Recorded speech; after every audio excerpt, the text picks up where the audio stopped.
TrueNorthTV, powered by Communitech. From Waterloo Region, Ontario, Canada to the world. The conversations you need and want to hear. With interesting people on topics at the intersection of technology and humanity. Tech for good. Let's get started. Thanks, Talia, and welcome to True North TV. This is actually the first time that we're filming live from the Communitech Hub, and I'm joined by a great guest today, Michael Litt. And of course, we're practicing social distancing here. I want everybody to be, aware of the fact that we're doing the right protocol here. There's actually a piece of plexiglass between myself and Michael, as well as 8-foot social distancing. So we're comfortable that we're going to be safe in this environment. Michael Litt, of course, many people across the country know Michael. He's a serial entrepreneur. He is a graduate of the University of Waterloo's famed program Systems Design and Engineering. He's been the top 20 under 20, the top 30 under 30, the top 40 under 40. There is no top 50 under 50. I don't know, what are you going to do? There's a top 70 over 70, but that's going to take some time. So anyway, we're thrilled to have Michael join us here today, CEO, co-founder of Vidyard. Michael, thank you for joining us. I'm very happy to be here.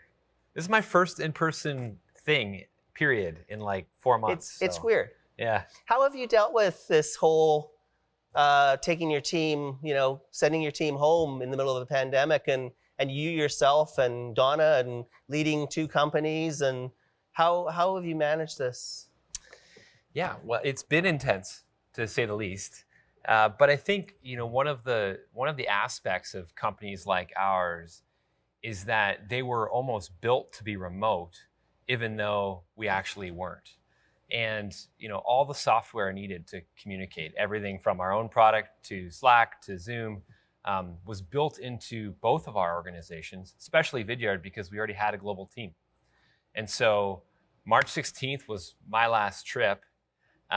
March 17th was the day that we went full remote, and we haven't really looked back. Now, there's all sorts of implications, and we still don't really know what the second and third order consequences of COVID-19 are and how ultimately this is going to play out. But I've been personally super impressed with the team and how they've responded. We've completely reprioritized our roadmap to respond to the needs of organizations that are using our products during COVID-19. The team's morale in terms of eNPS went up by 12 points through the period. And so on that basis, it's been absolutely incredible. Personally, it's tough.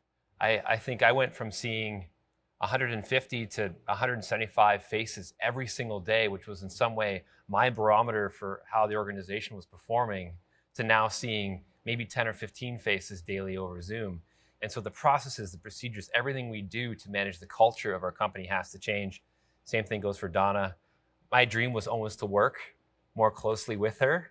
And now we literally work side by side at desks all day. And so frankly, we're really enjoying the ability to spend the time together and the opportunity to spend a period of time not traveling and being able to eat dinner every day together versus only every once in a while has been nice as well. Yeah, I've heard from some people that they just love the fact that they've got time with their partner.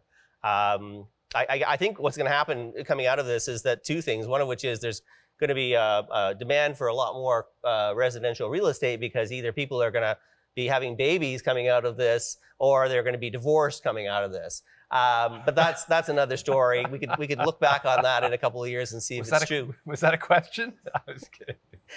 So, but Michael, you talk about the culture. What if you replace that face-to-face? How have you managed to put in place mechanisms whereby you can stay connected to people and current with where they're at, but in this sort of, digital virtual world? Yeah, so there's been a long list of things. First and foremost, I used to send the company a full stack update on everything that's happened in the business, performance of the business, once a month. We immediately went to doing that once a week. It's a pre-recorded video. I sit down, I work with the team to produce a deck that has all of our key performance indicators. That gets out to the team on a weekly basis, as well as some high-level thoughts on what's happening in the global landscape with COVID-19, how we're thinking about it as an organization. Then everything we were doing in person from a cultural perspective went to Zoom. So every new hire would get together for breakfast at the Arliss Cafe in downtown Kitchener here with Devin and I. That obviously hasn't been happening, and we've been hiring more quickly through this COVID-19 period than we were prior. And so now that has transitioned. Instead of doing a breakfast, we actually do a Zoom-based cocktail hour. And we use breakout rooms and stuff to ensure that intimate conversations can happen. We've increased the rate at which we're surveying the team. We've taken aspects of our budget, which were traditionally dedicated to travel and entertainment inside the organization, and allowed the team input into picking which organizations locally we're going to support with some of those finances.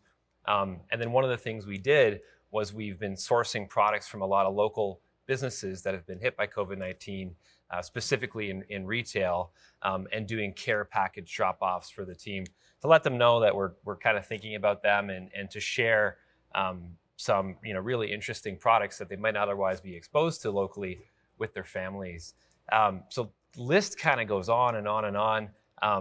The last thing I would say, which is probably one of the most exciting, is we've been doing this for a while, but I think it's really productive now, and we've ratcheted the frequency. We have this bot called Donut Be Shy that sits inside of Slack. And what this bot does is it analyzes the social graph inside of Slack and then chooses someone that you don't interact with on Slack, either in terms of being in the same channels or on a direct message basis, to go and have a 30-minute conversation over Zoom with a kind of a predetermined topic that you should discuss. We used to do those once a month, now we do them once a week. And it's amazing how awesome it's been for me to have these random conversations with people in the organization that I wouldn't normally work with because, again, of the kind of social graph comparison, and use that as kind of a barometer, and use that to share my thoughts, and use that to share empathy. And of course, when you do that today on Zoom, you're having a conversation in someone's living space.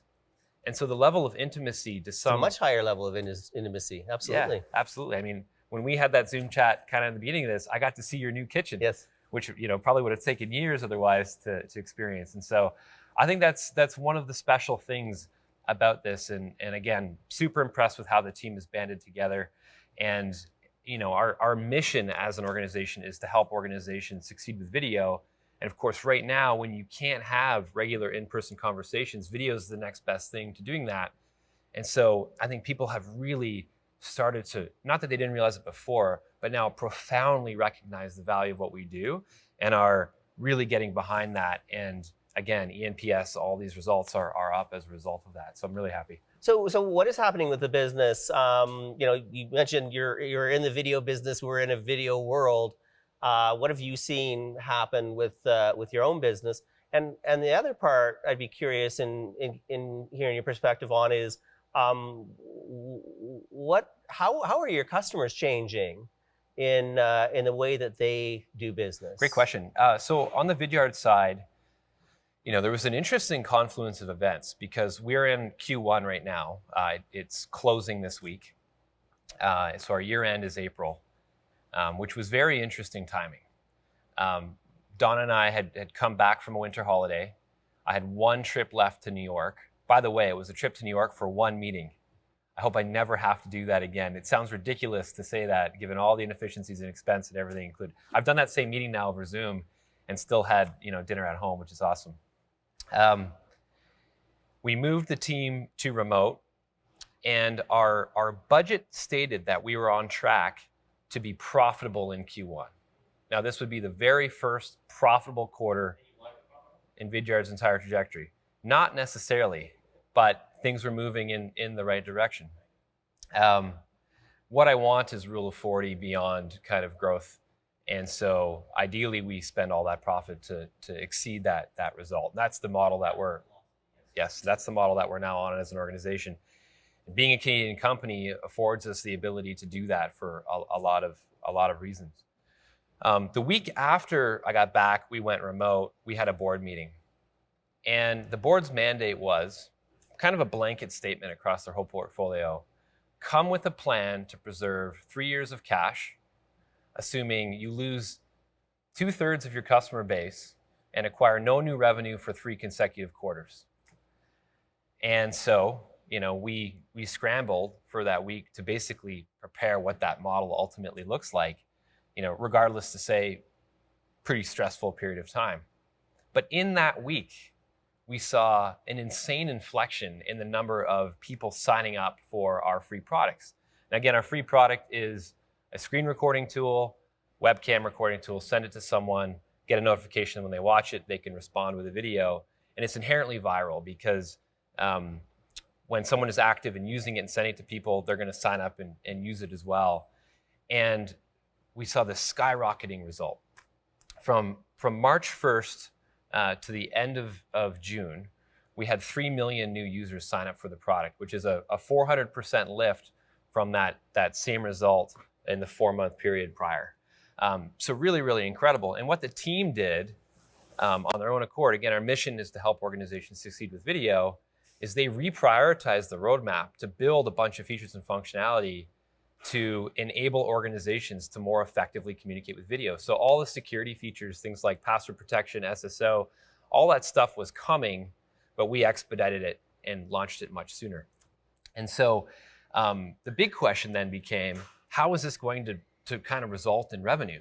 Because these are all free users, that's great, but obviously there's a cost in serving these users and we want them to eventually buy.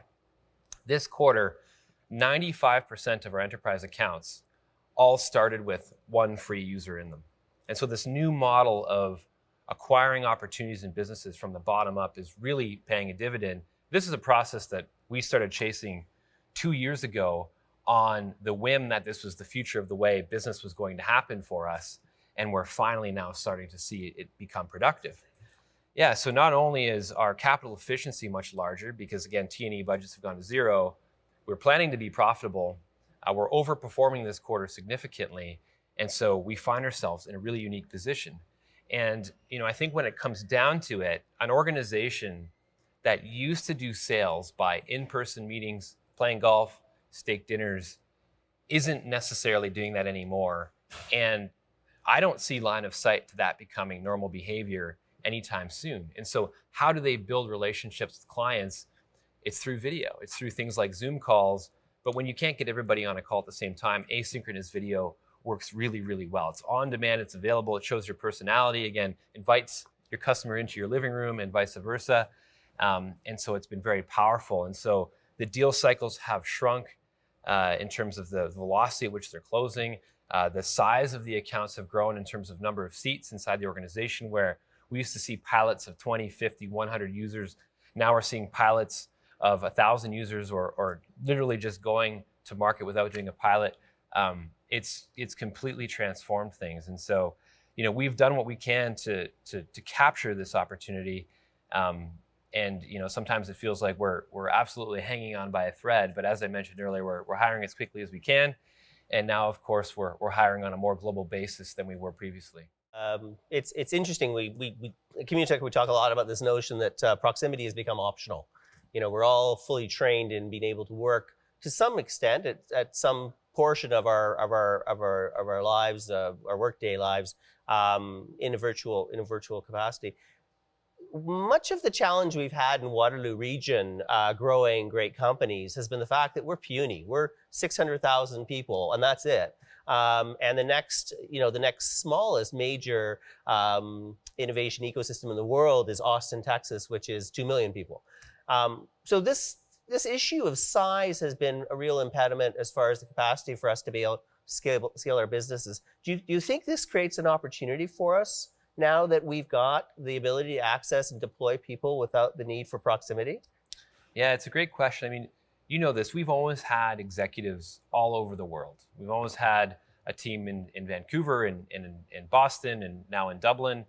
And so we've always prescribed to leveraging what is the best aspect of Waterloo region, these really smart, brilliant, hardworking, creative, and collaborative minds, and then exposing that to the world of go-to-market talent that has seen a company like ours through to scale. The interesting thing was we were totally built to be remote, but we had built a culture of HQ. And so that global talent pool was coming here on a regular basis. I was forcing them out of their homes, a week at a time, every few weeks to come and spend time and energy at HQ, even though every meeting room was a Zoom room, even though, we had the capacity to do that. Now, in looking at the makeup of the company and how it's structured and how we're performing, like I said, we're starting to hire people all over the planet, and we're seeing applications from all over the planet. I mean, I had an interview this morning with someone for a growth marketing role that works for HubSpot in Singapore. And obviously there's some time zone challenges there, but we think we can make that work, especially now that we are digital first. We will still leverage the in-person experiences for culture building and the social capital that builds over time. But 100%, I think Waterloo, still has the strength that it always did, but now there's going to be even more exposure to it. And to carry that even further into venture capital, deals are being done over Zoom, right? I mentioned going to New York for one meeting.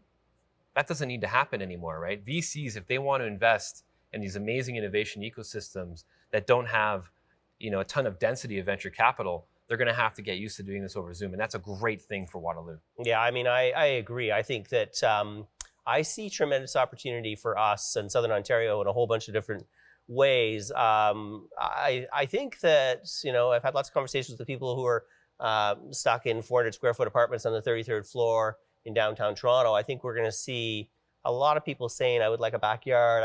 I want something other than being confined to this very, very small space.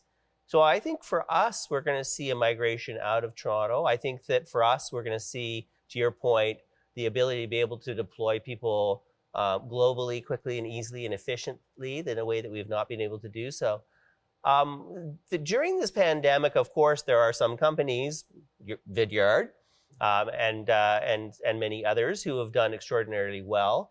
There are a bunch that have been able to take advantage of a lot of the great government programs to give themselves a bridge. They're retooling, they're repositioning.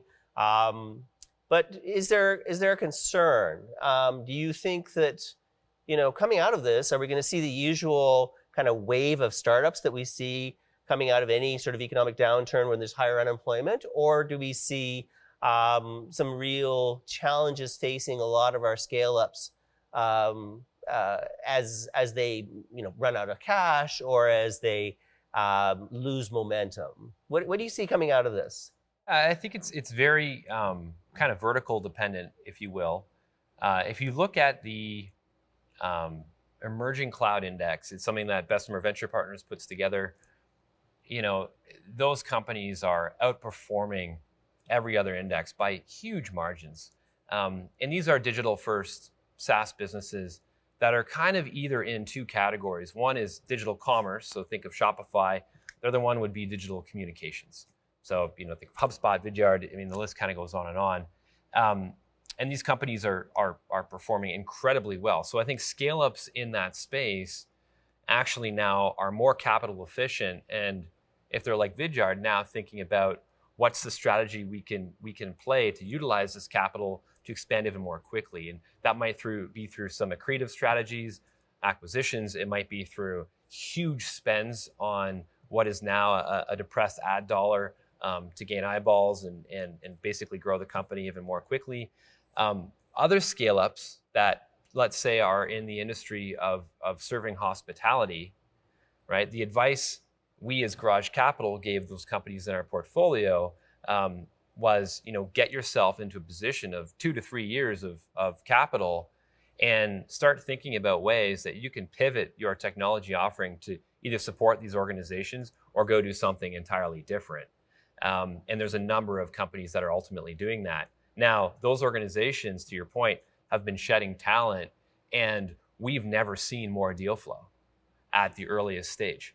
It is insane right now, the number of really interesting businesses that I think people were sitting on, and they're now realizing this is the time, right? I'm at home, I'm not spending money commuting, I'm willing to take this risk because I've got nothing to lose.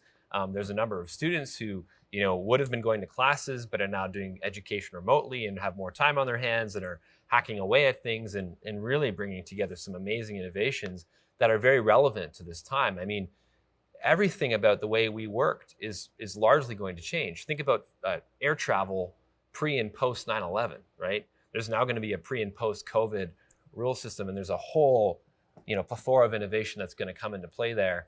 So we're looking at a lot of these sectors and thinking about where has the adoption curve been advanced, where has it been delayed, and then where ultimately will the innovation happen. So I think it's going to reshuffle the deck in a lot of ways. It already has. But again, the second, third order consequences on an economic basis, we haven't really discovered yet, and very keen to see what happens. So just shifting gears a bit, but of course, we, along with some very generous partners, launched This Too Will Pass, the campaign to raise money for local charities focused in a couple of key areas. And of course, Vidyard was a huge investor in that as well. And we thank you very much for the contribution to the campaign. We actually ran out of match, and Vidyard came in at the end and said, "We'll take care of the final match on the extra dollars that came in from individuals."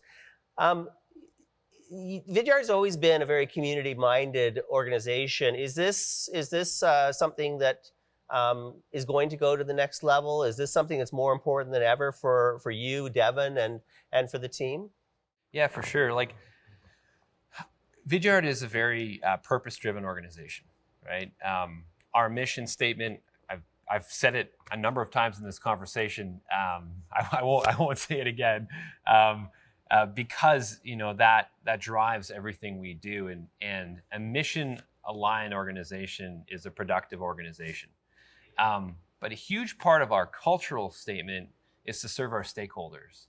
And our stakeholders are our customers, our employees, our community, and our shareholders. And most companies don't include their community in that stakeholder list until they're too large and maybe realize too late that they didn't prioritize their community. Now, I was raised locally. This community is very important to me, and I have wonderful mentors like yourself that have always advised me of the benefit and the opportunity to leverage some of the resources that we're able to gain as an organization to support that community. And I think it comes in two structures. One, the company itself and the people in the company want to see Vidyard do something. There's this bottoms-up push, and we're a very bottoms-up organization. I mentioned the product innovation that came from inside the team. A lot of the effort around what we call community impact comes from inside the team. Laura Galbraith, who works with me, originally came into the company as a BDR, then became my EA, and then started taking on so much work in the community that we designated that role. And we've now actually developed what is going to be our pillar-based strategy to how we focus the resources, which is team's time and organization's money, into community. And so we're getting even more I think, strategic about what we do. And of course, now that some of this T&E budget has been freed up, we're engaging the team in how to allocate that. We used to celebrate customer milestones by doing volunteer days in the community. We now need to potentially rethink that for the period of time. And that's exactly the type of thing we're doing. And we have these kind of group meetings. We call it Change Yard. It's a vehicle inside the company that exists for people to organize blood donation runs, et cetera. And the attendance to those meetings has spiked in this period of time, despite the fact that we're not seeing each other. So any of those open forums that happens, we're seeing record attendance numbers because people want to know what we're doing and they have a bunch of different suggestions. And so everything we've done locally has literally been decided upon by the team. And we're so happy to support some of the things you brought forward, and we'll continue to do that. When I think about the community in town here, I think about it in terms of a number of pillars. There's obviously the nonprofits that exist. There's the charities, there's the hospitals, healthcare, then there's education. We obviously have an amazing educational institution here in town, University of Waterloo. And one of the things that I experienced firsthand as being a co-op was job loss and opportunity loss in difficult times. I was a co-op student in Silicon Valley in 2008. I went out there with my visa and my job was canceled when I arrived in Silicon Valley. This has happened to a bunch of students. I've heard that Communitech has really supported a part of this initiative. Can you tell me more? Yeah, sure. So we started thinking about really two things, a bunch of conversations with the University of Waterloo around the need for literally thousands of co-op jobs that all of a sudden had evaporated. And the other side was really looking at the importance of Main Street as an asset, a critical asset in building strong community and competitive communities. You have to have a strong downtown core. You have to have interesting restaurants and shops and everything to go to. And of course, a growing recognition of the fact that, yes, we had moved to e-commerce in a big way, but by and large, people were buying from Walmart and Amazon and Wayfair. And so quickly rallied a group of partners across Ontario, Southern Ontario, together and launched the Digital Main Street Initiative. And of course, a big piece of that is, the sort of the win-win that we have in this. It's a way for us to create a bunch of jobs for students who don't have jobs, and at the same time, bring those resources to bear to help Main Street businesses that don't have the understanding of how to do digital marketing. So, it's just one of those, I think, many stories that have emerged during COVID-19 is the ability of people to pivot quickly, to move quickly, to do things that, nobody thought would be possible in months, and they do it in weeks. But that's a big one. I think the other thing that's happened to Communitech throughout COVID-19 is that we have seen, we started with our corporate innovation initiative about 10 years ago, and then we got into working with public sector organizations, WSIB, LCBO, Royal Canadian Air Force, from an innovation perspective. And I think now what we're seeing is that there's an opportunity for us to help in a significant way a whole bunch of other industries, whether it's advanced manufacturing or Main Street. With a small amount of the capability we've got can have a really big difference. And so I think that's one of the things you're going to see more of coming from Communitech in the short term is how do we help people pivot into these opportunities, new products, new markets, and also equip themselves to be able to be competitive in the e-commerce world. Yeah, it's incredible. And I think leveraging that incredible brain trust we have here in these students to drive that kind of impact on Main Street is going to drive a whole bunch of unique innovation, because I think about our own story. We saw a problem in the organizations we worked with, which then we went to solve with software. And I don't doubt this will happen many times over due to the exposure that comes from these programs. It's one of the things that we keep talking about. We've developed over 3 years of investment. We've built now some very strong relationships into the healthcare community in town, the doctors, the clinics, and the hospitals. What we're seeing is that, back to your notion of solving problems, what we're seeing is there's an appetite by government and a willingness by partners such as the healthcare industry to say, if we surface the challenges we're facing and the problems we're facing and task the great engineers and entrepreneurs and innovators out there to solve them, this might be a unique way for us to actually make a difference as far as who we procure from. I think that Canadians are very, very good, especially people in this community, at solving complicated problems. We're good at solving real, difficult problems. And the more that we can use this challenge model, I think the more successful we'll be at building not just products, but businesses around these products. I often go back to, we all look at Israel and talk about the innovation nation. And I mean, they've been able to achieve much of what they've been able to achieve by the fact that they surface their challenges in a very efficient way, put them out to the universities and the innovators in the country. One example is they challenged the country to say, we need to find a domestic supply chain of potable water such that we would never need to worry about whether it rains or not again, ever. And they did. And I think it's that kind of, getting really good at figuring out what it is that we need, and then offering up, the challenge in one hand and a purchase order at the other hand, if the teams can build the products that they need. The other, coming back to this sort of notion of, a broader sense of accountability of Vidyard and of you and Devin as leaders of the corporation. I wrote a piece after Michael McCain's tweet on a Sunday night where he called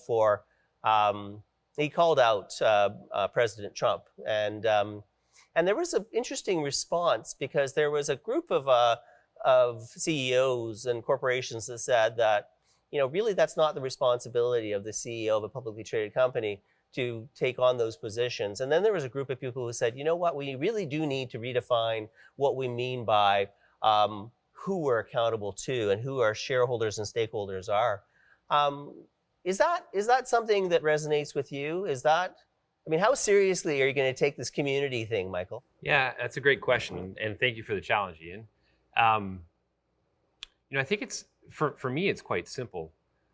I have a board that supports the prioritization of community impact and supports us having someone in the organization on a full-time salary, that could be spent elsewhere, driving impact into the community. One of the places this started with was simply a sponsorship of the local Santa Claus parade because a large tech partner had pulled out. And the reason we wanted to do that is because we knew how powerful that would be for our team to see our dingy little Vidyard float going up King Street. And it was literally an old rusty green flatbed truck with our mascot standing in it and a hat on, throwing out candy canes. The idea of throwing candy canes to children these days is pretty wild, right? But it's integrated into our culture. And I would suggest that, 90%, Devin and I still interview everybody who comes into the organization. 90% of the people I interview mention it in the interview process. So it's incredibly powerful and incredibly important to the people joining the company, because when they read about Vidyard, they read about what we do. Yes, we're a tech company that solves a problem, but they also read that we care about the community in which we exist. We put money where our mouth is, and we actually action that. And how powerful is that as an employer? So I challenge these CEOs to think about this, right? What is your job as a CEO? Make sure the company doesn't run out of money. Make sure you've got the best possible people solving the problems that you want to address in the market. Those two things work hand in hand. And the best possible people, I think, the most purpose-driven people, the ones that care, want to work for a company that's going to drive impact into their ecosystem, in their community. And so on a stakeholder basis, right, we don't exist without our customers. We can't do anything unless they exist. Our customers won't be successful without our team. Our team would not exist without supporting our community. And if we align all three of those things, shareholder value eventually comes out of the bottom. And our investors understand that. One of them is on the board of the Pledge 1% program. One of them was the CMO of a gigantic global organization called LinkedIn that was a member of that organization. And they all, again, have operational empathy and compassion to understand the importance of it. So it's built into the way we do things. And in the board deck, every single quarter, we give an update of our impact programs and exactly what we've done. And frankly, sometimes it generates more conversation than anything else, because in a lot of ways, we're breaking new ground for the rest of their portfolio. And Laura's constantly having conversations with other companies on how to do this. So yes, it's here to stay. It's a big part of what I love about this community. And I think we've started to see other organizations join in and do the same thing, and even leverage some of the resources we put forward, and support the community the way we have and beyond. So I'm all about scale of impact. I've told you many times, I want Waterloo to be an innovation hub in the center of GDP production in this category for Canada. I also want it to be the community that understands the power of community and supports each other during difficult times. And I don't know why that would ever change. And if the board forced me to change that, I would quit. So there it is. So there you go. I think that truly exemplifies, the work that we've done. You were the vice chair of the board of Communitech when we launched this notion of tech for good. And there was debate around the table as to whether or not, we had a right to say that people needed to be accountable for not just the community and contributing to the fabric of the community, but also responsible for and consequences of what they're building. So I remember you talking about not just if people can build it, but should they build it in and around the Cambridge Analytica period of time. In the history of Waterloo Region tech and in the innovation ecosystem, there have been some pinnacle moments that have really defined us and I would say our evolution. And one was when you and Devin decided not to stay in the Valley.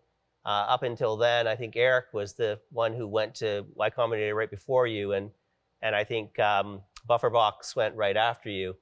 And it was you who said, you know, in effect, hell no, we won't go, or hell no, we won't stay. And of course, Paul Graham didn't necessarily agree with you and the investment that you were taking and packing up your bags and heading back to Kitchener. Any reflection? That was a long time ago now, but as I say, such a pinnacle point in our evolution, one of those chapters, those milestones, because it was at that point where people said, you know what, if Mike and Devin can do this and they can do it from here, I don't need to stay. And we saw this huge shift from most of the companies who went down there to raise capital or participate in things like YC, staying in the Valley, to the vast majority of them returning to Waterloo region. You know, it's funny. I reflect on this fairly often because it was a critical inflection point that defined my adult life, per se, because we started the company, went to YC immediately after undergrad. And so we're in that transition between a life of academia to a life of whatever this has been since. And we were raising money, seed financing, and none of the investors assumed we were going back to Canada. They all assumed we were staying in the Valley. And so, you know, we're raising USD, we're talking USD. And it's funny because even once we moved back to Canada, a lot of them didn't even know that we were operating here. Now, I went to tell Paul Graham, and his advisory was that moving back to Canada would be like, and building a company would be like climbing Mount Everest with a 10-pound weight on your back. Easy at first, not really noticeable, but as you get ever closer to the summit, increasingly hard. And that weighed so heavily on me because we made the decision for the local ecosystem, the talent, and for family. At the time, as you know, my father was recently diagnosed with cancer and identified as being terminally ill. And I couldn't fathom building a company in Silicon Valley and being able to support my mom. And so, you know, it was a compromised decision with, you know, a major investor in the company at the time highly disregarding this area's ability to build an ecosystem. So that created quite a chip on my shoulder. And you will probably recall, I used to spend a week a month living on couches in Silicon Valley for the first 2 years post YC. And the couches I was living on, for what it's worth, were the couches of the next generation of founders who left Kitchener-Waterloo and went to Silicon Valley. And I was exposing myself to that ecosystem. I was maintaining the edge that Silicon Valley had at the time. And I would come back here and put my head down and work and try to prove Paul Graham wrong. And when we closed our Series A, you know, a lot had happened in life and there had been a lot of changes. Paul Graham reached out to me and said that going back to Canada was probably one of the best decisions I could have made. And that validated everything. And him saying that removed a lot of that sense of fear in Constellation. Now, scaling a company here versus there, I don't know what it would have been like there. When we raised our Series A, we still had cash in the bank. But if we were to look at the costs of just real estate, et cetera, alone, I mean, we were in this building and not paying any rent, thank you very much, we probably would have ran out of money. So I don't even know if we would have gotten to that next inflection point if we had stayed. Do you think that people who are going to have a significant impact on the world, whether it's being an entrepreneur or, you know, doing something else that has a significant impact, do you think that they all have a chip on their shoulder and something to prove to the world? You know, I had to drop a vehicle off at a mechanic this morning, and I decided to run back, which was a good and a bad idea. And I listened to a podcast, and it was another entrepreneur, a Canadian entrepreneur that's done fantastic things in Victoria. Interesting. His name was Andrew Wilkinson, and he had almost the same chip on the shoulder that I did. This feeling that you could do it in Canada against what the overlords and financiers in Silicon Valley believed. So yeah, I mean, that's one example of that existing. And when we invest in companies, Garage Capital has done just north of 80 investments now in kind of the corridor ecosystem. One of the things we look for is what we call the warrior instinct. And that instinct is this: to succeed against all odds. And that has to generally come from someone telling them that they cannot do it, or some circumstance leading them to believe for a moment that they could not do it and wanting to prove that wrong. Because building a company, I think is difficult. It has not been easy. I think there are other very difficult professions, careers, and obligations in life, no doubt about it. But you need to have some sense of grit and grind and a sense of proving yourself or others wrong, I think, to truly plow through when the going gets tough. And so I think absolutely the chip is part of the ingredients. Doesn't necessarily have to be a negative thing, just has to be a sense of wanting to make a point. Michael, how do you think Donna's made you a better human being? I really like this question. Oh my gosh. Donna is, I'm getting emotional actually just thinking about this. Donna is a lot of the things I am not. Where I am perhaps quick to jump to conclusions, Donna will consider every angle with all of the empathy and compassion that she can muster. Where I am maybe aggressive on some things, again, she is more level and considerate. Her work ethic and dedication is like nothing I have ever seen. I mean, I met her when they were very early with Tribe HR, building that organization.